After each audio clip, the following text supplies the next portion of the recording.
Peshawar high court में PTI रहनुमाओं की हिफाजत के लिए दायर दरखास्तों पर समाअत। हिफाजती जमानत के तमाम जावियों पर आप अदालत को आगाह करें। चीफ जस्टिस ने एडिशनल अटॉर्नी जनरल से इस्तफसार करते हुए कहा, गुज़श्ता समाअत में जारी हिदायत पर अमल दरामद हुआ या नहीं। ज़ीशान काका खेल पेशावर से हमारे साथ मौजूद हैं। ज़ीशान, इस समाअत का हवाला बताइएगा। जी बिल्कुल, जो पाकिस्तान तहरीक इंसाफ के 21 रहनुमा है, जिसमें वज़ीर आला खैबर पख्तूनख्वा सुहेल अफरीदी भी शामिल थे, उनकी जानिब से दायर हिफाजती जमानतों की दरख्वास्तों पर समाअत हुई है। समाअत 3 रुकनी बेंच ने की, जिसमें जस्टिस जो पेशावर हाई कोर्ट के चीफ जस्टिस है SM अतीक शाह, जस्टिस सैयद अरशद अली और जस्टिस फहीम मोली जो है वो शामिल है। Advocate general Khyber Pakhtunkhwa, additional attorney general और पीटीआई रहनुमाओं के वकला जो है अदालत में पेश हुए।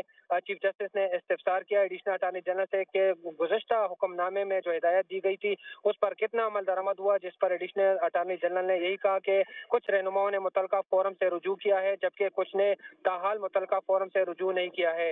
अदालत ने जो है ये भी बरहमी का इजहार किया एडिशनल अटॉर्नी जनरल पर, क्योंकि एडिशनल अटॉर्नी जनरल ने यही कहा कि हम आज जो है समाअत मुलतवी करना चाहते हैं, क्योंकि इसमें जो वफाकी प्रोसिक्यूटर है उन्होंने दरख्वास्त दी है मुलतवी करने की, जिस पर अदालत ने कहा कि हमें अभी तक कोई दरख्वास्त जो है वो मौसूल नहीं हुई है और आप गलत बयानी कर रहे हैं।